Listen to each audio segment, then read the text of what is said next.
The sun was relentless that morning, burning down on the rooftops of suburban houses where perfection was often painted on with fresh coats of paint and smiles that didn't always reach the eyes. The pool man, Marcus Delgado, arrived at 10:03 a.m. sharp, just like every other Thursday. He had cleaned hundreds of pools over the years, some filled with crystal clear water and laughter, others murky with neglect and silence. But today, the silence he would stumble upon wasn't the kind he could skim away with a net. It would settle inside him like a stone. As he opened the iron gate and stepped into the backyard of the stunning McAllister home, he expected nothing out of the ordinary. The family was wealthy, quiet, and always away. He rarely saw anyone around. But today, something was different. The balloons caught his eye first, sagging from the sun, their colors faded, dangling limply above a long table set for a celebration that had clearly never happened. Confetti sparkled on the grass, untouched. A cake sat in the center of the table, its pink icing melting, the words, "Happy 10th birthday Emily," barely legible. Then he saw her, a little girl, sitting cross-legged by the side of the pool.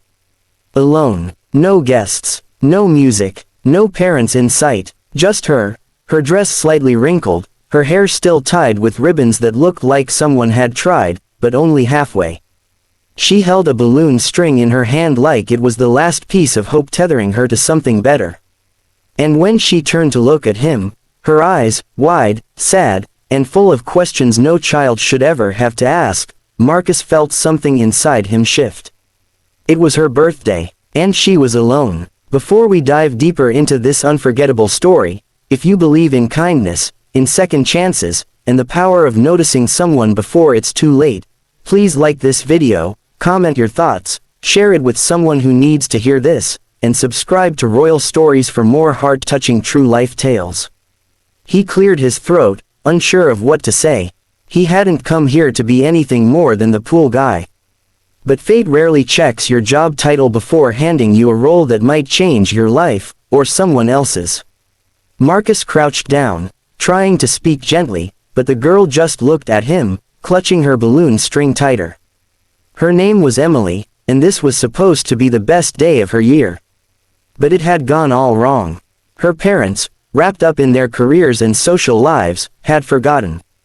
Not just the party, not just the guests, they had forgotten her. A few decorations tossed up by the housekeeper before she left for the weekend, a cake ordered in advance, and no one to actually show up. No hugs, no laughter, just silence and a pool that reflected nothing but still, empty skies. Marcus found himself sitting beside her. The pool tools lay forgotten. He listened. She spoke in fragments, shyly, like someone who had learned early not to expect interest from grown-ups. She told him about how every year, she used to have big parties. But ever since her mom started working overseas and her dad became very busy, it was like she had disappeared. That afternoon, Marcus didn't clean the pool. He made paper boats out of the unused napkins and floated them on the water. He sang her silly songs and even let her use his pool skimmer as a pretend sword.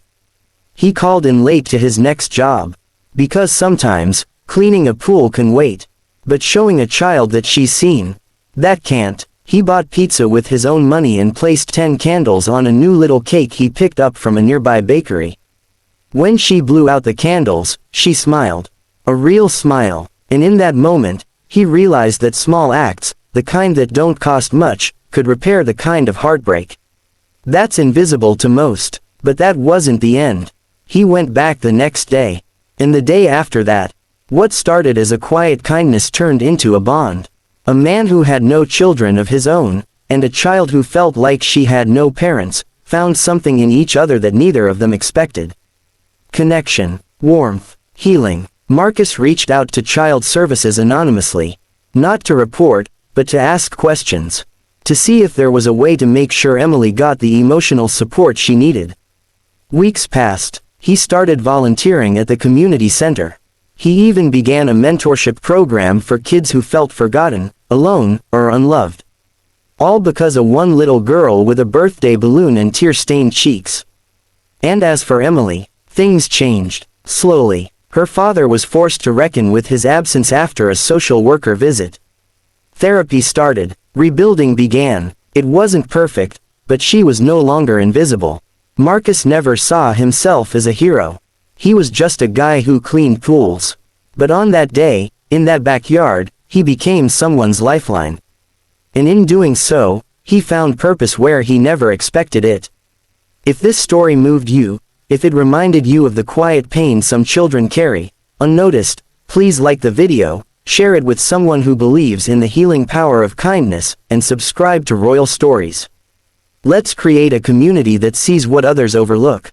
Speech balloon. And before you go, tell us in the comments, have you ever been someone's unexpected hero, or has someone ever changed your life with a small act of kindness? We want to hear your story. Speech balloon.